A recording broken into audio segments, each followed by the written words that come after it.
Okay, hey, welcome to the podcast that I'm going to be doing here. This isn't going to be like a weekly thing. It's just going to be a subject-based thing, so whenever I have things to talk about. Don't know what section this is going to be in. It's part of the Star Wars playlist, I think. So if I could put this in there, even though it's quote-unquote a podcast, I'm going to do that. I'm going to have a background. I'm going to go film just like a length of,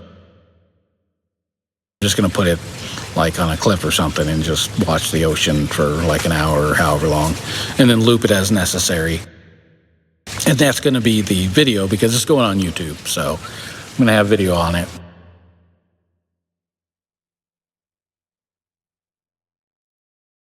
For the most part, it's going to be audio. I mean, that's the whole point. This episode, we are going to talk about mostly Star Wars Disney Plus stuff, but we're going to go back a little bit to a few earlier things as well. So we're going to start off with, we're going to talk about the Star Wars series, and we can't really talk about that without going back to Ewoks and droids and that kind of thing. And for a lot of people, those are just thought of as kids' cartoons. Like, they're not really taken seriously as like Star Wars shows, right? A lot of people don't even know that those things happen. Like, if you grew up in the era or know enough about Star Wars in general, then you know those things happened, right? But for a lot of people, those aren't really things, right? Those aren't really things that happen. It's not a thing that's been around, right? So for a lot of people, when you say Star Wars series, they don't think of things like droids and Ewoks and anything like that. And for this particular discussion, this is more about more modern series, like when Star Wars series, quote unquote, started happening for the general audience and not just, kids' cartoons kind of stuff. So we're going to start, really, like I said, we talked about droids and stuff and why we're not talking about those kinds of things, essentially.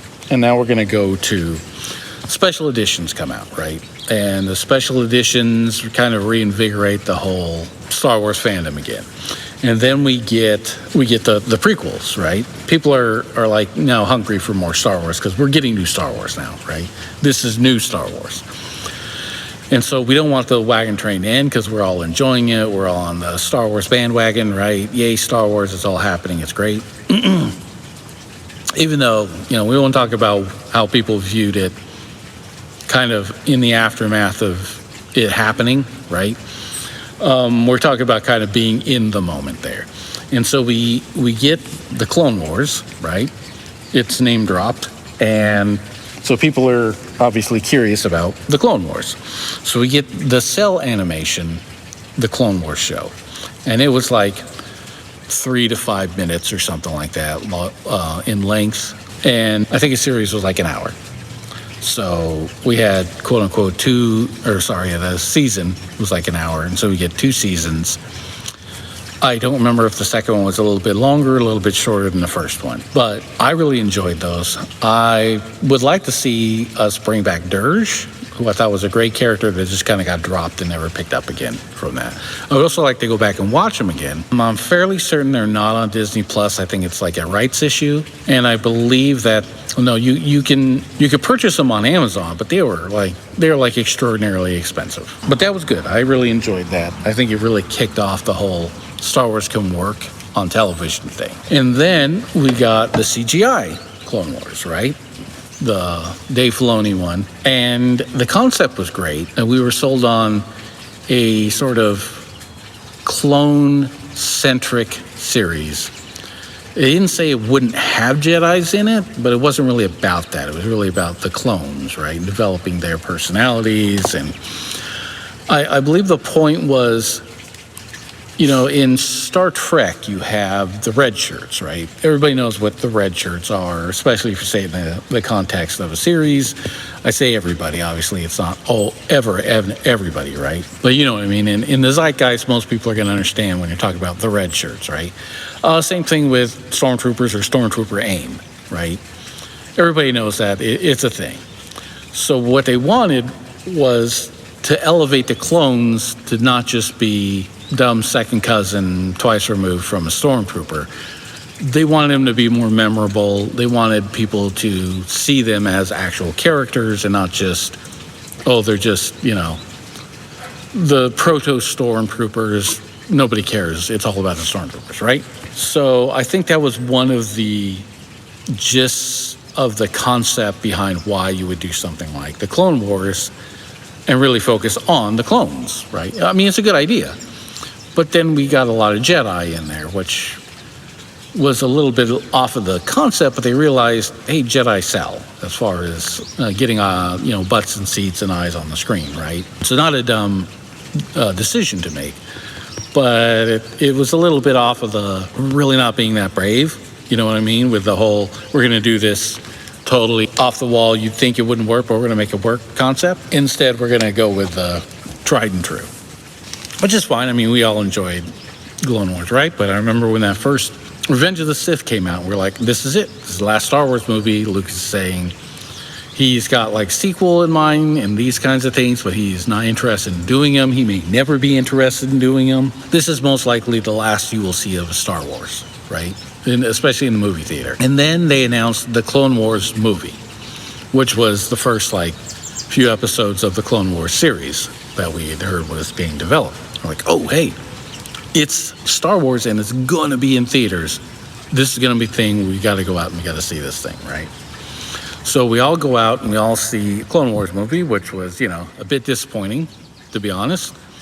Not like extraordinarily disappointing, like everybody hated it or anything, but definitely disappointing for what I was hoping. And we kind of went into it knowing, because it wasn't a live action thing, right?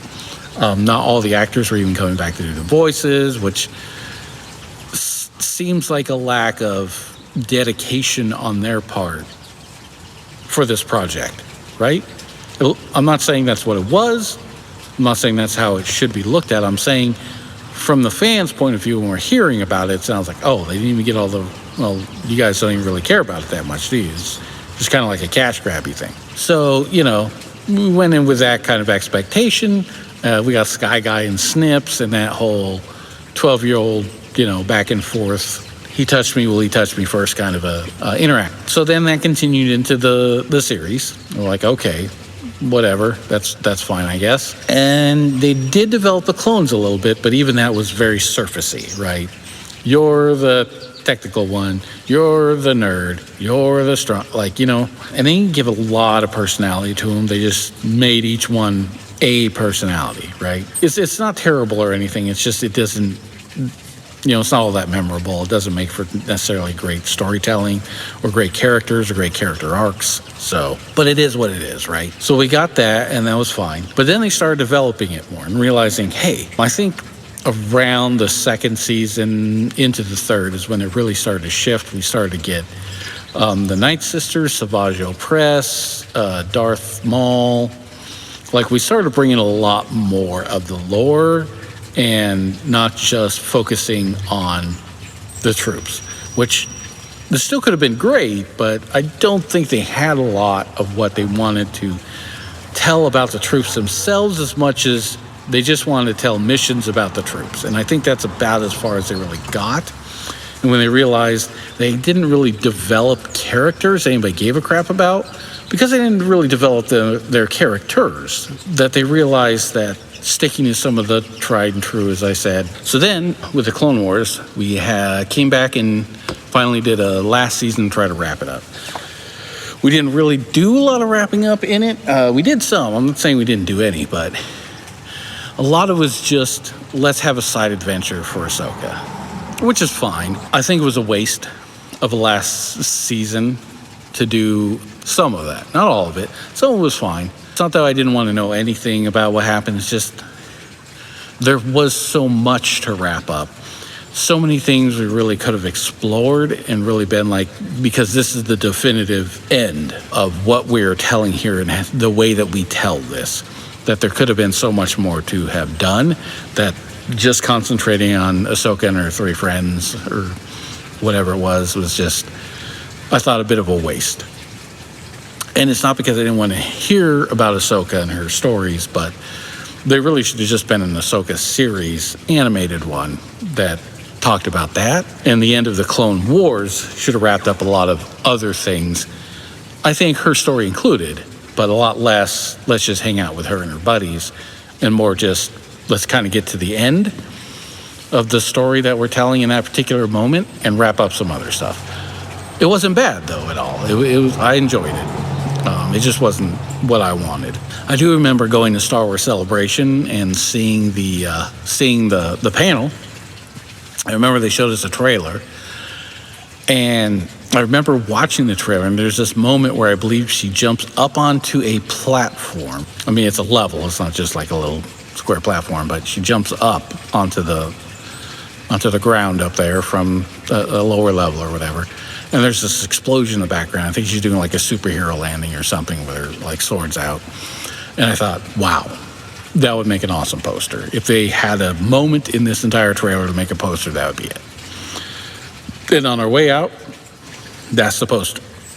And I'm like, holy crap, that's awesome. We both saw the same thing, I guess, me and the creatives. Saw this moment as the poster moment, and that's what they gave us. It was awesome. I have it somewhere. I don't know how good a shape it's in. That's a long story. But yeah, so that was good. I'm glad they went back and finished that up. But, overall, the Clone Wars was good. It did a lot of really great stuff. Introduced a lot of characters, concepts, and lore that is going to go on for a long time and influence other series as well. And then we had Rebels. And the problem with Rebels is it tried to skew a bit too young, which is kind of what Clone Wars was doing too, trying to skew a bit too young before they realized we kind of got to mature it up a little bit in order to really tell the stories we want to, especially in the era of the rebellion where the Empire is there and there's this dark cloud of oppression over the whole thing. And we're going to tell like it's, Teletubbies. I'm not saying that was necessarily the level, but you know what I mean. It's like we got to grow this up a little bit more in order to talk about these kinds of things. And they eventually decided on the Pixar strategy, right? Which is we don't make kids movies, we make family movies that kids will enjoy. So that's what they ended up doing, right? Which is a good strategy. And Rebels it got better and better. I liked Rebels a lot more than I like Clone Wars, and I like Clone Wars, right? But I don't know. For me, Rebels was really, really good. And then we got to Resistance, which skewed even younger than the other ones had skewed originally, and it just kind of stayed there. And that's fine, because that's what it was. I watched it. It was fine. Nothing about it was all that memorable. Nothing that they did was very impactful to anything. I don't know about story-wise, so I don't even remember. There might have been some things that's like, Rebellion doesn't happen without that, right? But as far as just remembering it as a series, I don't much. There's a ton of Lego series out there. It would need a whole nother podcast just about Lego, maybe even just eras of Lego, like, original trilogy versus prequel versus sequel, eras as far as canon goes, as opposed to when they came out chronologically, you know what I mean? Whatever. But there was some good stuff. There was some bad stuff. They did like a Halloween show. I think it was like 1 or 2 years ago. I liked it. It wasn't like, oh my God, this is so great, but I liked it. So there's been some Legos that I like, but most of them I don't pay attention to, especially when they're retellings. It's like, Star Wars Episode 1, but Lego. It's like, yeah, okay, I think I've seen it though. I don't need to see the junior down, kids version. Not to say anything like it's a bad thing. It's just not for me, It's fine, and if kids maybe aren't old enough, maybe to see it, even though they're basically all kids movies, they should be. But if your parents are like, there's some stuff in there, some slicing and dicing or whatever with lightsabers we don't really want our little kid to see, so they can watch a Lego version. Hey, that's great. That's good to have an option.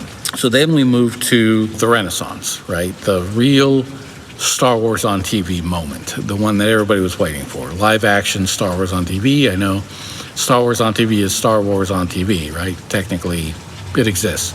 But this is the live action one. And people didn't think, live action. So they just said, this is finally Star Wars on TV, right? Whether they're right or wrong, that's kind of how it was viewed. And we got The Mandalorian, the Wolf and Cub story. And thing just blew up, right? It was just a massive, massive success. I was watching something on YouTube that was top 10 TV shows for different eras. It started in like 80-something or 90-something and went to like 2002 or something. And Mandalorian just shot way up there. I think that like NCIS was at the top. And I don't think Mandalorian got there, but I think it was like number 2 for a while at least. But the point is, it did really well. Everybody likes it. It's a big hit, right? And they're like, okay, this is working. Let's flood the system, because everybody knows when you're driving a car, flooding the engine is always the best way to make it run well, right? So The Mandalorian, let's just talk about the whole thing, and we won't just, come back later. Season 1, great. Season 2, it was good, but the problem was they started using it too much to expand the universe, right? Not in a narrative storytelling way, in a, well, we want to do more stuff on Disney Plus, so let's start introducing some of that in here now. Putting in the Mandalorians, the not conclave of Din Djarin Mandalorians with Katie Sackhoff, I'm forgetting the character's name now. The Night Owls. Having those Mandalorians, and then Boba Fett, and just other characters that are like, okay, we're going to introduce these because we want to have them other places, right? So then we get, and obviously season 2 ending with one of the greatest shows on television, like ever, period. Not just in Star Wars, just amazing. It's not that great without the build-up. Obviously, if you just watch that show, it's still cool, but it's the build-up that really sells that show. It makes it amazing. Then you get season 3, which is, I liked it better than some other people, but it was definitely a disappointment. I think just about everything that happened with the Darksaber is just not great. Like, it was just, and the problem was they're doing this Avengers-style get-together, team-up, Marvel Defenders movie. And so what happens is they can't start contradicting the movie before the movie even comes out. So you get painted into a hole of, we could tell stories, but we can't tell anything that might even slightly be mentioned in the movie and then contradicted before the movie comes out, because they're not written at the exact same time. So it's not like you just talk to one writer or the other writer and say, hey, did you say this person likes or hates fish? You know what I mean? Where in one they're like, oh yeah, this person loves it, it's like their favorite. The other one, they're like, God, they hate fish, right? And some people are like, oh, why do I care if they like it? It's so stupid, so little. Because things like that take you out. They're noticeable, right? It's like if somebody walks into a scene with a bright blue jacket, and they walk off the scene, they got a bright yellow jacket. Who cares? If it's a great scene, it's a great acting, it's still a great scene. The problem is, oh my God, we have this eyesore, this continuity issue that sticks out like a sore thumb. And it throws the whole thing off no matter how good the rest of it is. That's the kind of thing we're talking about. Something noticeable that detracts from the good stuff, not because it in and of itself is such a big deal. That's not the point. The point is it just has to throw you off enough so that you don't get to enjoy the other stuff by being immersed in it. That's the issue there. And that's the issue that we had with, the whole Darksaber thing. It was just really pretty terrible the way it was handled. So, and then there was the whole Jack Black, which I really like Jack Black, but still, he stuck out like a sore thumb, and I don't think that was the point. You know what I mean? Now, if he voiced a droid or something, nobody would have cared. But anyways, so then we get, and I don't know that these are in chronological order when they were released or not. So I'm just going to go through it and say that, I'm just going to say them in the order that I've got them written, because they're generally in the right order. And the last one's obviously the last one. So, so then we have Bad Batch, which was basically Clone Wars 2.0, right? But not quite as good. But I liked it. I liked the Bad Batch. I watched all of them. I watched the end. I enjoyed the story. I thought they did a good job. It wasn't Clone Wars level. Certainly wasn't Rebels level, but it wasn't Clone Wars level. But it was still good. It's still watchable. Still worth watching, right? But now we're starting to see these sort of knockoffs, right? This is like the beginning, the Clone Wars knockoff that just it didn't do as well, which is interesting because it essentially was the Clone Wars concept done right, to be honest. I think it was too episodic, I think. It wasn't 100% episodic. Like, it's not like they didn't tell a larger story, but a lot of it was very villain of the week kind of thing, which can be fun and exciting. It just wasn't. It was like, okay, that was kind of cool. I hope something better is coming next week, though. And there was a lot of the, what you might think of as filler episodes in it. Which you think, well, if you're writing a whole season, you don't need filler episodes. Just make it a shorter season or wait till you have more story to tell,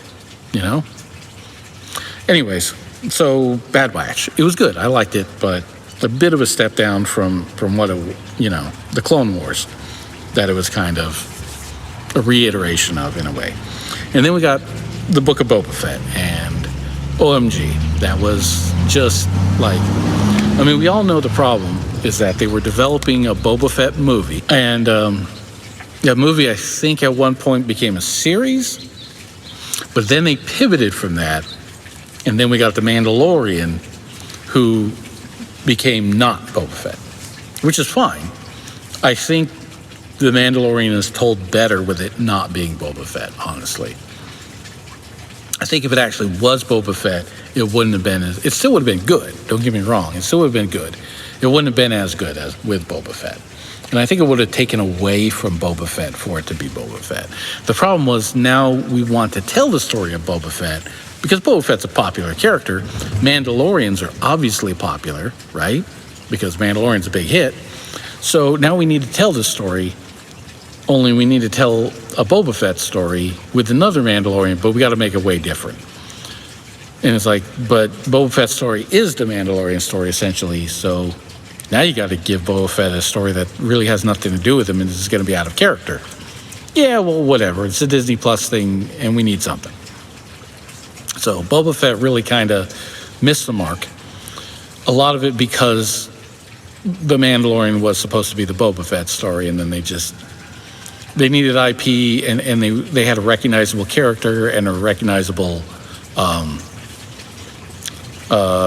a clan or whatever. I don't know what I'm thinking of, but basically the Mandalorians are identifiable as a people, and they're popular too, right? So they just tried to bank on that, and it kind of went to crap, right? Like the setup at the very end of, I believe it was season 2, right? Where they had that whole Boba Fett thing at the end. That was a good setup, right? It looked like a good setup. It looked like they might have some good ideas and they might go somewhere good with it, and then they just didn't. It's like they went with a setup and then they went totally the opposite direction after they did that. It's like, what's the worst thing we could do from this point on? And they did that. But either way, Boba Fett, not exactly a win. I'll say that every single, and I do mean every single series has good stuff in it, period. All of them have things that I like in them, okay? Nothing is just completely, absolutely dog crap. But for the most part, Boba Fett didn't do great. And I believe, even though I have these switched in my list, Obi-Wan, my God, right? And it's the return of Ewan McGregor as Obi-Wan, which is like, oh, hell yeah. And then we got the return of Hayden Christensen as Anakin Skywalker. So, yes. Anybody who's listening to my other Star Wars content knows I was always a big fan of Hayden Christensen, right? So we get that, this whole potential. And then they think, oh, well, it's a movie, but now we got to make it into a series. So now we got to add some series stuff. And it's not enough to have Obi-Wan and Anakin. Nobody wants to watch a whole series about just them. That would be so boring. What if we threw Inquisitors in there? And, Princess Leia, what's she doing right now? Like, what? Why? The Luke stuff I understood because he was just kind of watching out from afar. It's like, yeah, he's supposed to be keeping an eye on the kid. How does he do that, right? I don't necessarily think they handled it necessarily great in the way that they did it, but I do think having that part in there made sense. But the Leia stuff makes no sense. I just did it so that they could have Leia in there, right? And to try to complicate it up so that it's more of a story than just, hey, this is, Anakin and Obi-Wan, oh, look, they're fighting again. Oh, it's over. That was 2 episodes, right? So I think it was just trying to do more with the story than was needed to be. Because they could have just done the Anakin and Obi-Wan story, and it could have been awesome. They didn't believe that for whatever reason, right? But it is true. They could have done that. It would have been fine. So that one was another big mess, right? It could have been great, and it went off the rails because they wanted it to be more, they wanted it to be a bigger setup, to have more popular characters so they could sell more, figures. And then we go to Andor, right? Which was amazing. A little bit slow at times for me. I think the things that we're trying to say with the characters could have been done a little bit differently and maybe would have been more exciting of a story, especially with the, I don't even remember what his name was or his specific job title, but he was a wannabe Imperial. He was on Andor's planet, and he ended up going home and eating, cereal with his mom at one point. That guy. I think there was character moments where I totally get they were developing character and telling you who he was, but I thought it could have been done a little bit better, a little bit more dynamically, held my attention a little more. But on the whole, it was a great series, right? The slow moments can be good moments. There just has to be something else there other than it being slow. And some of those moments to me are just slow for slow's sake. And others are slow because there's tension, there's suspense, there's intrigue, there's something going on underneath that's carrying you through it just being a slow thing. But overall, Andor was great. Can't wait for season 2. We got both Tales of the Jedi, not at the same time obviously, but Tales of the Jedi and Tales of the Empire. I liked them both. None of them were just great standouts. To me, I think they worked from concepts, visuals, and weren't backwards. They're like, we want to see this. Like, Ahsoka as a samurai, for instance, with, full samurai armor. How do we make that? That's not in there. But, that's what I'm just saying. How do we make Ahsoka with a samurai make sense? Let's write a story that makes sense. It seems to me that that's kind of how they approach these. We have a thing and we want this to be a thing. How do we write a story to make it a thing?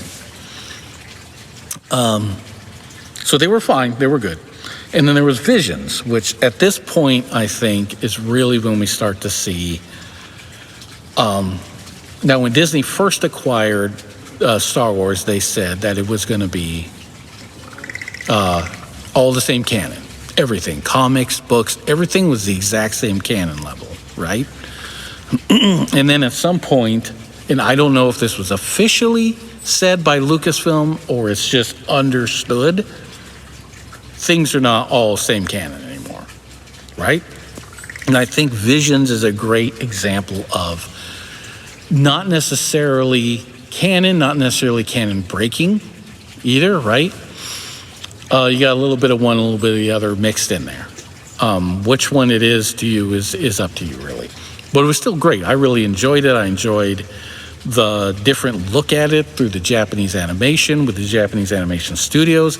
I don't know who came up necessarily with the stories. But to me, some of them were a little, I'm not really sure what I'm supposed to get out of this kind of a thing. But I'm thinking a lot of that's a cultural thing, which I'm okay with, because it just means it's my lack of education, understanding necessarily of, like, say, Japanese culture, and something that really means something to them doesn't necessarily mean something to me. And that's fine, because not an error in the storytelling. That's just my own ignorance. It's different if even the Japanese people are like, I really don't understand what they're going for. And that's an error in the storytelling. Okay. So, Visions, I enjoyed it. It was good for what it was. But it wasn't like the greatest Star Wars ever told or anything like that. Definitely worth watching, and I always consider going back and watching it again because I really actually liked it, because I'm both a fan of Star Wars and anime, and even though the stories weren't necessarily the greatest stories ever told, it's still fun to go back and get that mix of those two, genres for me. And then we got Ahsoka, and I'll say that we got Ahsoka in The Mandalorian Season 2, and this is, to me, we probably should have just got Ashley as Ahsoka, because we're getting an older, I think Rosario is like 50 or something right now. Now, don't get me wrong, because she does not look 50, right? She looks amazing, always, all the time. I've always enjoyed her. When she was in the Marvel Netflix series, I always thought, oh, okay, we got her in like Daredevil, right? But then like Jessica Jones came out, it's like, oh, we get her back? That's awesome. More Rosario is always good, right? And I'm a big fan of the Ahsoka character. But when I heard she was playing Ahsoka, I thought, this doesn't seem like good casting to me. As big a fan as I am of Rosario, to me, she doesn't say Ahsoka. She could be a lot of characters. I'd throw her in there, man. Make her a Jedi, make her whatever, make her a prominent character. That's great. I love having Misa Rosario in there. But as Ahsoka, that's not really hitting right as far as the casting goes for me. But we get her in there, and my big problem, which I kind of figured I would have, isn't just the way she talks and moves and, like, her characterization of it, just walking around having conversations, being so different from the character we knew up to that point. But the fights, you really see the limitations of her ability and talent with the lightsabers, right? And the choreography. And Ahsoka has always been kind of an exceptional, even the young Ahsoka has always been kind of an exceptional sword fighter, right? She's always been really good at the sword fighting, trained by, the chosen one, Anakin Skywalker himself. This is Ahsoka, and that is not who Rosario Dawson seems to be playing. And that's the Ahsoka that I wanted to see. So when I saw her, even though everybody thought it was so great in Mandalorian Season 2, I thought, no, man, this isn't Ahsoka. It's great. It's a great scene. If it was somebody else, I'd be like, that's awesome. But this being Ahsoka, no, it's underwhelming. So when the show came out, it was just more of the same. I didn't think that, again, that's the right casting for her, so the whole show really sat on a bad casting for me, even though, again, I really like the actress, and I think she does amazing. She's an amazing actress. Bringing the voice, Lars Mikkelsen, I think, right? For Thrawn. And then when he comes back, he doesn't even sound like the same Thrawn. They get him to act differently, to speak differently. As far as like his cadence and everything, it's like, why are you bringing him back if you're going to have him do that? And then his physicality, I'm not trying to be like mean against somebody who's necessarily looks like, because I don't care that he looks like, that's fine. But you're not going to cast him as Lou Ferrigno's the Hulk. Like, we're not talking about CGI the Hulk. We're talking about he's actually playing you don't cast him to play the Hulk. He doesn't fit the casting of the Hulk, right? Nothing against his acting or anything like that. Like, you don't cast Ian McKellen to play an older Padme. Ian McKellen's amazing, and he would probably be able to pull it off, right? Because it's Ian McKellen, but that's bad casting. You don't cast him to play older, Amidala Padme. That's just dumb. And I don't think Lars was somebody who cast to be the physical embodiment of Thrawn. And I'm talking Rebels Thrawn, not, Heir to the Empire Thrawn. The completely different Thrawns there, right? But still, Rebels Thrawn, he wouldn't be a good Heir to the Empire Thrawn either. But I'm saying Rebels Thrawn, he didn't match that, right? There wasn't much about that Thrawn that to me even said Rebels, let alone Heir to the Empire, or even like Thrawn Ascendancy and all that other stuff, right? So another thing, the Night Sisters were basically just decoration for the Morgan or Morgana, I can't remember what her name was, but that character, right? They were basically just decoration for her to try to basically level her story up, right? Not done very well. I didn't particularly care for those characters or think that they did the Night Sisters any justice. Sabine, the casting was fine. I didn't have a problem with that. The writers don't know who the hell Sabine is, so that's obvious. Ezra was fine. Ezra didn't really take me out, but it wasn't like, oh my God, that's definitely Ezra. But we haven't seen him in a long time. He's been in this very extreme situation. He was in a transitory period in his life anyways, as far as his age and development and becoming a Jedi, all that stuff. So the fact that he's like just really different doesn't take me out as much because it makes more narrative sense, right? Again, I didn't look at him and go, oh, definitely Ezra, but I didn't look at him and go, oh, definitely not. It's like, okay, sure, this is Ezra now. I can see how this could, be a thing. But Sabine, no, they didn't really write Sabine as Sabine. And so I think the casting alone in there, along with the writing for these characters, that even if the live action people don't know who the hell Sabine is, then don't have Sabine in it, right? If you can't write Sabine, then write somebody else. Like, don't say, well, it doesn't matter because nobody really watched Rebels, which isn't true, because you're talking hardcore Star Wars fans. We all watched Rebels, most of us. But even if that's like, but we want to grab a big audience who hadn't seen it, that's fine. Then just write somebody else. But, that aside, Ahsoka was definitely a disappointment.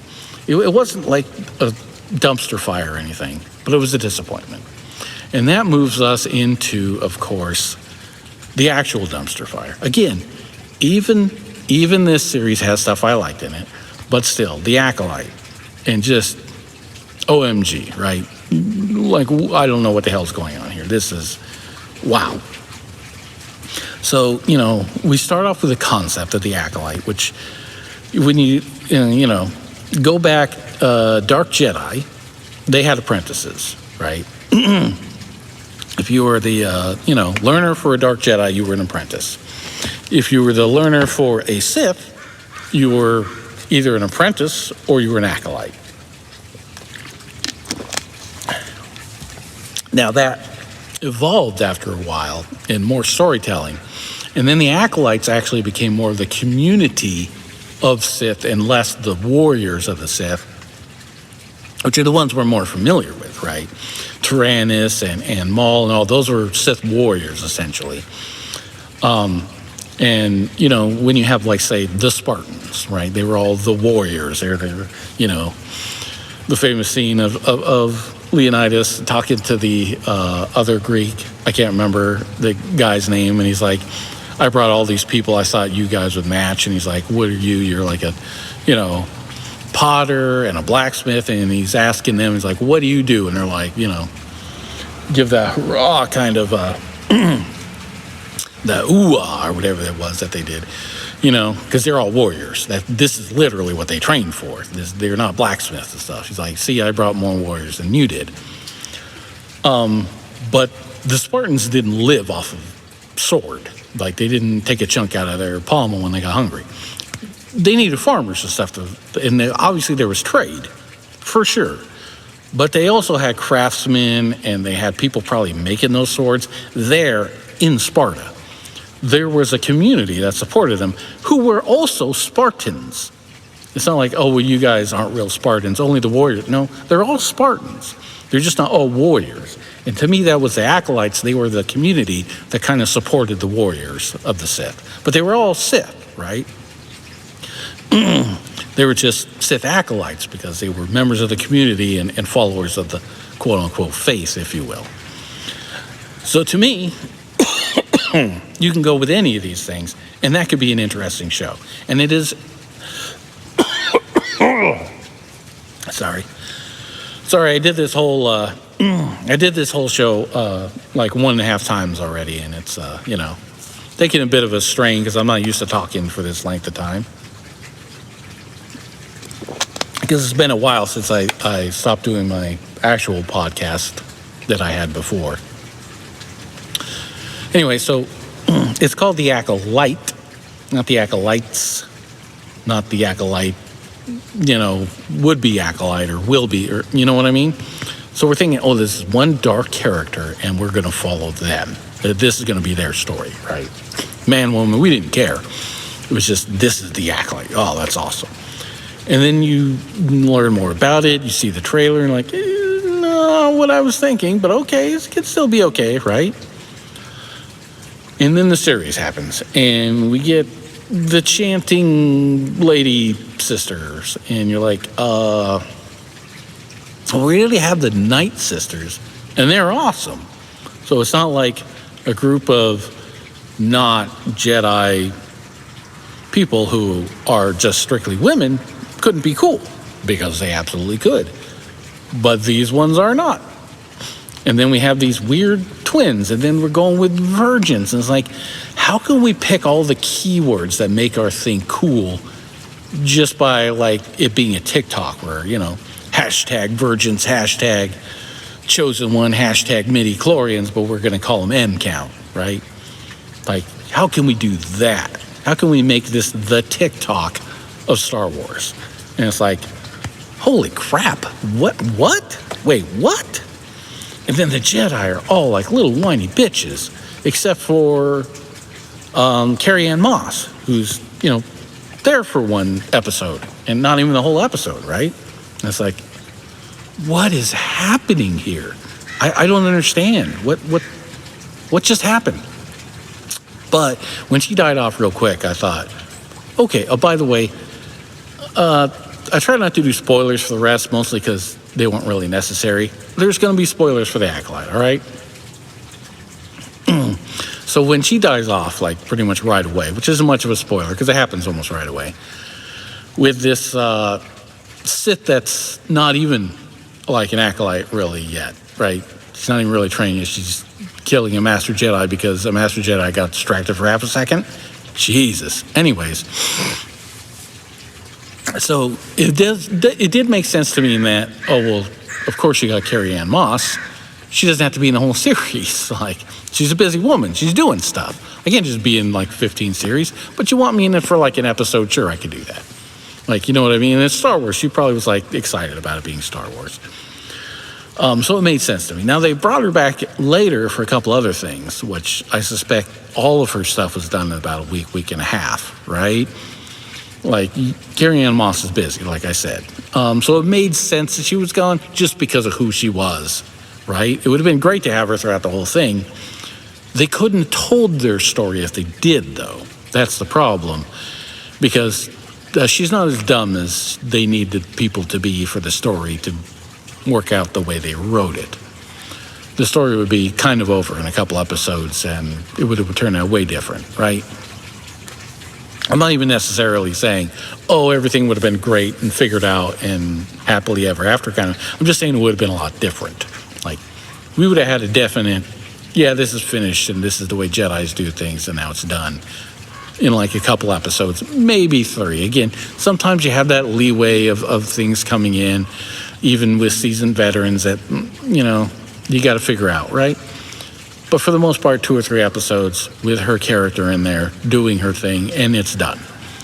And then they bring I can't remember the guy's name, but Soul, God, it's like he learned English to be able to play this part. He was so excited about being Star Wars. He just came off of Squid Game, was really popular, but it's not America popular. It was popular in America, but it was a Korean thing, right? It's Korean popular, just happens to also be popular in America, where this is, I'm finally breaking into the American market kind of a thing, And it's like, oh man, he did a good job too of playing his part. Jeez, just the writing was so just not good on The Acolyte. And we got the weird twin thing, and you can totally see it's, Rey and Kylo. Like, this is Rey and Kylo again, right? The whole, the virgins and the twins and the 2 is 1 and just that whole thing. It's like somebody said, oh, that's a great idea. What if I did that exact same thing again, though, but different, but mostly the same? And someone was like, that's a great, hey, it did so well. Rise of Skywalker and The Last Jedi, and those are really, when we really leaned on that whole 2 is 1 virgins kind of thing, man, those did so well. Everybody really loved them so much. Let's do that again. Yeah, let's make the whole series around it. It's just so, oh my God, why? Now, there's a lot of picking on some things, I should say, not just this, but there's the falling of the bridge and Soul grabbing the bridge instead of the girls, which is dumb. I 100% agree, and a master Jedi should know better. But you can understand that in a panic, you don't necessarily make the best choice. So I can get that maybe he grabbed the bridge because he wasn't thinking. Although he should have switched and then grabbed the girls, right? Because even if they fell like an extra 5 feet, he still could have grabbed them and brought them up, right? Changed his tactic there for a second. But the point is, yeah, there's little things like that. It's not alone that they really tear the thing down. It's when you add them all up that they just tear the whole thing down because of how terrible they are. So, yeah, you have that kind of stuff, and it really brings down the entire integrity of the series. And then you have to tell the story again and again. Now, there are movies and other series that do this, that will tell a story, go back and tell it again from a different perspective. Go back, tell it again. And that can be done really well and be really interested. I can't remember the name of the movie, but there was one that was like an Oscar winner, or was at least up for like Best Picture, that had done something very similar. These can be really good stories. They just didn't do it well. So it's not like, oh, well, you can't do it. Of course you can. But they didn't. They did it like they almost just told the same story again, added a few extra little parts as if that changes everything. Now, it did answer things we wanted answered, but only because it's like, why is there a thumb missing on my mitten? The fingertips, okay, I get there's the era of tablets and phones, but why is my thumb missing? Why is there no thumb on this mitten? This isn't something that I'm so intrigued and so pulled, and oh my God, it's the mystery. Let's find. It's just like, this is so dumb. Why? You're frustrated wanting to know this, not it keeps pulling you in so you watch the next episode kind of a thing. It's this curiosity, but not mystery. You know what I mean? It's just a question that needs to be answered because it's so dumb. You dying to find out why this thing is, because you're hoping it's not as dumb as you think it is. And then to find out, I just thought it was cool. Well, I just cut the thumb off. I thought I'd try a new trend. Really? That's it? Just so stupid. You thought it would be a new trend.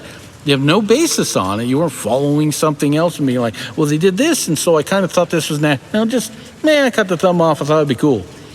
And that's it. That's as much thought as you put in. And that was the kind of questions that they were answering with the other episodes when they came back. It's these, why did you cut the thumb off of the mitten? It's so dumb. I want to know why, but only because I'm hoping it's not as dumb as I think it is. And then it turns out to be just as dumb. You're like, okay. You did nothing for me.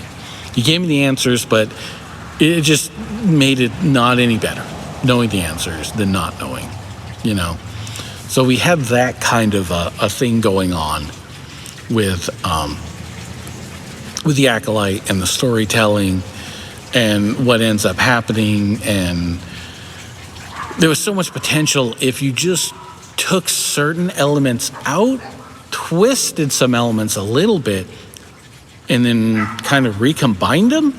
Like, it doesn't really take that much, to be honest, to take the Acolyte and make it really good, like really good. It's there. There's the elements are there. And I know a lot of people ragged on this, and to me, sword fights and choreography are one of the weakest points of almost any action series. And I notice it so much, especially lately when I'm looking at people who just aren't trained enough, didn't put in the effort to really make something look good. And especially since the Annie's been raised so much, like we've seen all these really good fight choreographers, and then to really just not do that, it's like, I don't understand. It's terrible. Like, they're doing bad. Like, they're going back to, John Wayne, fist, wild haymaker. Like, you just stand there and let somebody hit you in the face, get up, and then you hit them in the face. So bad. But these guys didn't do that. These guys did good. Almost everything except, to me, and a lot of people like this, and to me it was one of the weakest parts of the series, the Kalnaka fight, where they fought the Wookiee. I thought, this should be a really, really good knockdown, drag-out fight, and it was not. It was just not great. It's like they wanted to emphasize the power of a Wookiee by making it's like the difference between a shredder and like a blues player who's just let's see, it was B.B. King, I think, who said, don't do with like a bunch of, I don't know if he gave a number, like don't do with 20 notes what you could do with one, right? If you could do it with one, you don't need 20 notes. Like a shredder would totally disagree. You need those 20 notes in there for every 2 seconds, right? And I'm not saying one is right over the other. You need a balance, right? You need both of those. But it was a little bit of that kind of a philosophy of where we're not going to do, because it's Kalnaka, we're going to do the one move that's just really big and bold and powerful. But then it doesn't come off that way. Not because one move can't be, but just the moves he was pulling off were like, that's not any different or better. I think one where he like jumps in the air and does it, like anybody could have done that. How's that a Wookiee thing? A Wookiee thing is I don't need to jump in the air and do that. I bring my sword down and I'd like sink you to the ground with a single hit. Like, I am powerful. And then I have the force as well. That just never was the read I got with that fight. It was like, oh, well, it took two of them to take them on. It only took two of them because that's how they wrote it. The actual fighting itself never took two of them. If you watch the actual choreography and see the skill of these combatants and see them in other fights as well as this one, there's no reason that it should have been a big deal, right? Conceptually, yes, should have been a big deal. But they just didn't play it out like that. So to me, that was one of the biggest disappointments in the choreography. Otherwise, I liked the choreography for the most part. Wasn't a huge fan of the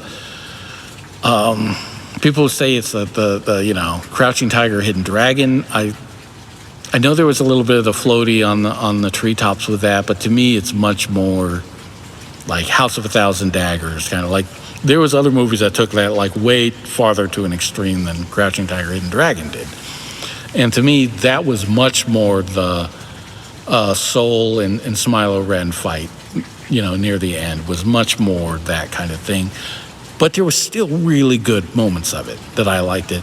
And a lot of that whole, kind of almost Dragon Ball Z power scaling stuff was fine. Like, it didn't take me out enough. It was, when he throws the lightsaber. I don't remember if he throws the one and breaks it in two, or he throws them and they're broken in two.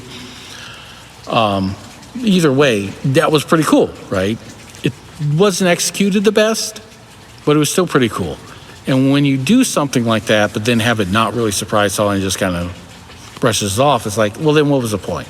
You made it big and dramatic, but then the payoff wasn't anything big and dramatic. It should have caught him by surprise. Doesn't mean he should have died then, but maybe he takes like a hit to the arm or something because, wow, that was a good movie. You wasn't expecting it. You take that away from the moment, then we don't take anything away from the moment. You know what I mean? So the issue here ends up being that the choreographer, the choreography, I mean, it's obviously there was a choreographer, but choreography was both one of the strongest points and a weakness, but definitely not one of the big weaknesses. The biggest weakness was the whole story concept, not the concept of an acolyte, but the concept that they came up with. And then the execution. To me, those were the huge things.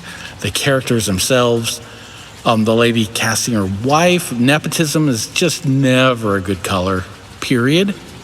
But then the fact that her wife wasn't a good character. Apparently the character comes from the High Republic books, who a lot of people say is a good character. They liked her. But in the series, she was just an unlikable character. I don't know if she's supposed to be that. Maybe she did perfect. And it was just, God, they wrote a bad character for her. You know what I mean? But whatever it was, she was an unlikable character, right? And I've never seen her in anything else. So maybe she's great in other stuff. I have no idea. But in this, it's awful. Like, just bad casting, bad character choices. Just, I don't know what was going on, but it was bad. Should have not let that happen to me. But in a way, I guess it's good because another actor doesn't have to be stained with that terrible character now. You know what I mean? They threw in the Darth Plagueis, which I didn't know that was Darth Plagueis until it was, said later, hey, that's Plagueis. I'm like, oh, okay. It's not like I've ever seen him in live action. I've seen pictures and stuff, but it's not ingrained in my head what Plagueis looks like, especially because a lot of that is so canon, not canon. You know what I mean? It's just, who knows what it stayed. They talk about Darth Plagueis the Wise in Revenge of the Sith, but we never saw him. He never described his race or anything like that, right? That was all EU kind of stuff. And it could have been anything and anybody. They could have done whatever they wanted with that. I'm glad they tried to stick with established, quote-unquote, canon with that, right? That's fine. I'm glad it didn't mean anything to me because I didn't recognize him. I don't know enough about him to recognize that. So that moment didn't mean much to me, right? It could have been anything. It could have just been a weirdo stalker guy, right? The fact that they threw Plagueis in there is almost worse than if they had not done it. It was supposed to be level up, just like Yoda. Ooh, look, we leveling up. We got Yoda, y'all. And it's like, what? No, that's not what you're doing. You're taking a really bad story and at the last minute trying to add things that you think give you credibility, and they don't. So so we see this steady decline in the quality of storytelling, in the fact that mostly, and I think a lot of this has to do with what we've been hearing about the edict of, I just want content on Disney Plus, is what I think it was Bob Chapek said. Just give me more content. I don't care. Just give me more content. And then you think, oh man, if only I could have been there to have actually pitched a good idea. Because he was taking them all, apparently. If only I could have been there and pitched a good idea, right? There's so many other people who weren't those people who could have come up with good ideas. They didn't do that, though. They did the whatever and got whatever writers, right? I don't know, like everybody gets a bad day every once in a while, but I don't know if it was a bad day because they thought it was the greatest thing ever and turned out to be terrible. I don't know if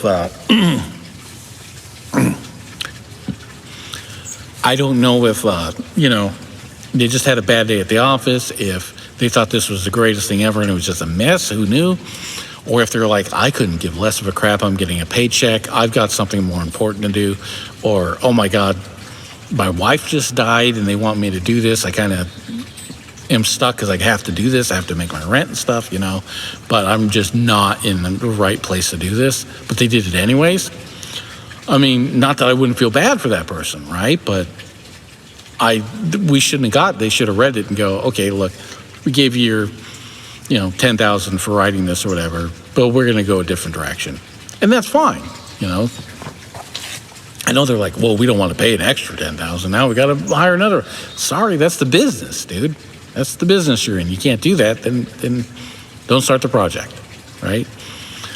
Now, I'm not saying, oh, it doesn't matter what anything costs ever, just $1 billion, whatever. Here's a bit. No, I'm just saying having a writer and then having another writer come on, that's not an unusual thing. It's not like, well, that doesn't usually happen, so we wouldn't. No, that happens a lot, actually. So that's something that should have been expected. And we're talking one of the cheapest costs in the production. You know what I mean? Writing. It's sad because these guys spend months on this stuff sometimes, right? And then there's the stuff they do on set, the rewrites. But so if you think about that, 10,000 ain't much, really, in that kind of context. So they're not getting a ton, right?